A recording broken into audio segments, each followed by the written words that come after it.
لیکن آپ کے لیے ایک پیغام یہ ہے کہ جلسوں کو چھوٹا کیجئے، مدرسوں کو مضبوط کیجئے۔ جلسوں پہ پیسہ برباد مت کیجئے، وہ پیسہ بچا کر حضرت علامہ مولانا تراب الدین صاحب کا جو مشن ہے اس کو آگے بڑھائیے۔ یقیناً ہم 40 ہزار 50 ہزار کے خطیب اور جاہل شاعروں کو بولنے میں کوئی تردد نہیں مجھے، گویے اور جاہل شاعروں کو بلاتے ہیں، اور آپ ان شاعروں کی خطیان نکال کر دیکھیے، وہ جب ٹرین پہ چڑھتے ہیں یا پلین پہ تو اسلامی لباس میں نہیں ہوتا ہے، وہ پینٹ اور شرٹ پہن کر۔ کچھ شاعروں کا ویڈیو وائرل ہوا تھا کلکتہ میں IPL کا میچ پینٹ اور شرٹ پہن کر دیکھتے ہوئے، اور وہ اسٹیج پہ آ کر نبی کی نعتیں سناتا ہے۔ قسم خدا کی اسے نبی کی نعت پڑھنے کا حق نہیں ہے۔ تو اس لیے صحیح اور غلط کو پہچانیے، اپنے پیسوں کو برباد مت کیجیے۔ باہر کا وہ 40 ہزار کا شاعر آتا ہے، کہتا ہے تو کجا من کجا، فارسی کا لفظ ہے۔ حضرت نے کہا کہ بہت سے علماء نہیں سمجھتے، پتہ نہیں ہمارا نوجوان کیا سمجھا کہ جوش میں آ کر روپیوں کی بارش اور بوچھار کر دیتا ہے۔ یقیناً آپ نے منظر دیناج پوری پہ پیسے لٹایا، کلیم اللہ چشتی پہ لٹایا، یقیناً لٹانا چاہیے، محبت کا اظہار کرنا چاہیے، لیکن حضرت علامہ تراب الدین صاحب نے جب علامہ حسن رضا فاضل بریلوی کا شعر پڑھا تو اس پہ بھی لٹانا چاہیے۔ اس کا مطلب یہ ہے کہ آپ شعر نہیں سمجھتے، ترنم سمجھتے ہیں۔ آپ کو اس لیے جوش نہیں آیا کہ آپ نے شعر سمجھا، اس لیے جوش آیا کہ آپ کا ذہن ممبئی پہنچا۔ تو اس لیے نعت سنتے وقت اپنے ذہن و دماغ کو ممبئی نہیں مدینہ پہنچانے کی کوشش کیجئے، تب جا کر سننا بھی کمال ہے، سنانا بھی کمال ہے۔ میں جانتا ہوں کہ میری باتیں کچھ لوگوں کو ناگوار گزرے گی، میں نے پہلے کہہ دیا مجھے اس سے کوئی فرق نہیں پڑتا۔ اس وقت میں اس کرسی خطابت پہ بیٹھا ہوں، یہاں کا بادشاہ ہوں مجھے حق بولنے سے کوئی نہیں روک سکتا۔ ہاں آپ اتنا کر سکتے ہیں کہ نہیں بلائیں گے، مت بلائیے گا، میں نے خلاصہ کر دیا ہے۔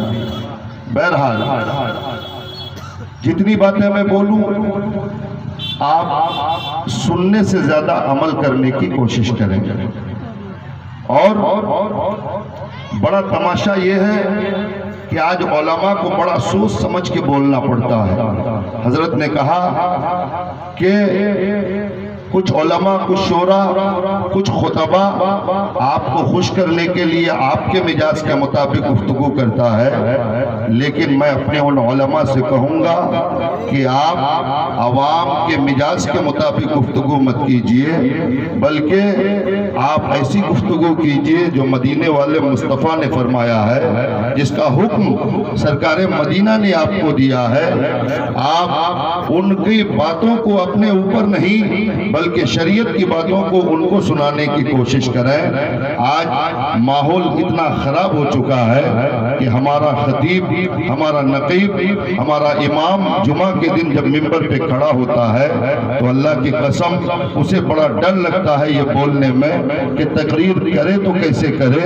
اگر سود کے خلاف تقریر کیا، لوٹری کے خلاف تقریر کیا، اگر چغل خوری کے خلاف تقریر کیا، زنا کے خلاف تقریر کیا، مقتدیوں میں کوئی زناکار ہے، کوئی سود خور ہے، کوئی لوٹری باز ہے، کوئی جوا باز ہے، کوئی شرابی ہے، تو دوسرے دن ہنگامہ ہو جاتا ہے۔ اگر دوسرے دن نہ ہو تو وہ غصہ پال کے رکھتا ہے کہ رمضان آنے دو، رمضان کے بعد تمہاری خیریت اور خبر لوں گا۔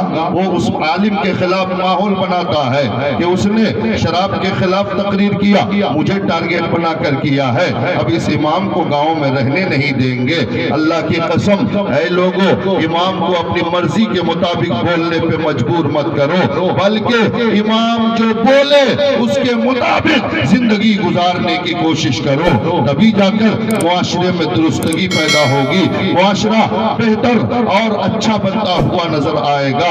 آج لوگ مولویوں کے خلاف چائے کی دکان پہ باتیں کرتے ہیں، ارے مولویوں کا کام ہے بولنا، بولنے دو، مولویوں کو کچھ ملتا نہیں ہے اس لیے بولتے رہتا ہے۔ قسم خدا کی مولوی اس لیے نہیں بولتا ہے کہ اس کو بولنے کا بھوت سوار ہے، قسم خدا کی دوستو مولوی آپ کا امام، آپ کا مولانا تراب الدین صاحب اگر آپ سے کچھ کہتے ہیں، حضرت علامہ سید بابل صاحب کچھ کہتے ہیں تو اسے آپ کا درد ہے، وہ آپ سے محبت کرتا ہے۔ آپ کا امام آپ کو شراب، جوا اور لوٹری سے اس لیے روکنا چاہتا ہے، آپ کا امام یہ سمجھتا ہے کل میدان محشر میں اگر میں جنت میں جاؤں تو میرا مقتدی جہنم میں نہ جائے۔ آپ کو آپ کا امام حقیقت میں جہنم سے بچانے کی کوشش کرتا ہے، اس لیے امام کے خلاف مت بولو، آپ عالم کے خلاف گالی گلوچ مت کرو، چائے کی دکان پہ بیٹھ کر علماء پہ طنز اور تانے مت کسو۔ علماء حقیقت میں آپ کو جہنم کی دہتی ہوئی آگ سے بچانا چاہتے ہیں۔ حضرات محترم، یہ تو علماء کا احسان ہے جو آپ کو جہنم کی آگ سے بچانا چاہتے ہیں۔ حضرت علی کی بارگاہ میں ایک چور لایا گیا، اور اسلامی حکومت اگر ہو جیسا کہ ابھی سعودیہ عربیہ میں ہے، اگر وہاں 10 درہم سے زیادہ قیمت کی کوئی چیز کوئی آدمی چرا لے تو حکم یہ ہے کہ اس کا ہاتھ کاٹ دیا جائے۔ اللہ اللہ میرے دوستوں اور بزرگوں، آج کا ماحول آپ دیکھیے، اگر آج پورے اتر دناج پور ڈسٹرکٹ میں ایک چور کا ہاتھ کاٹ دیا جائے تو میرا دعویٰ ہے کہ پورے ضلع میں دوسرا آدمی چوری نہیں کرے گا، اس لیے کہ اسے پتہ چل جائے کہ پکڑا جاؤں تو ہاتھ کٹ جائے گا تو کوئی چوری کرنا نہیں چاہے گا، اس لیے کہ ہاتھ جیسی عظیم دولت وہ کمانا نہیں چاہتا ہے۔